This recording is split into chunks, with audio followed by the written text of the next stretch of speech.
Hata og sabaw karon. Ang buhatag sabaw sa maulan nga panahon.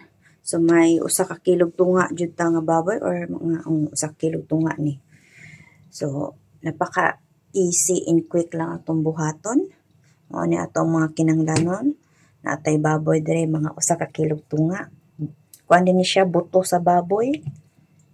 Magbalata og ahos, balik duha ka ahos ato ning ihurot. Maayong daghanon para nami.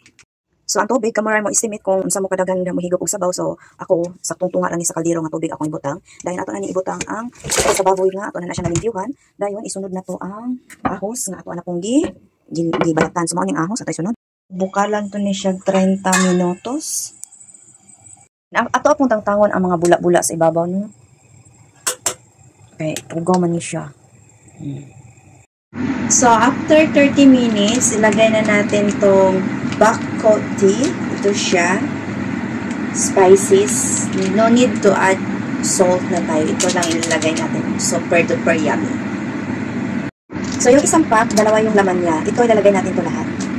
Minutes na, ilalagay natin to. Pakuluan natin na 20 minutes again.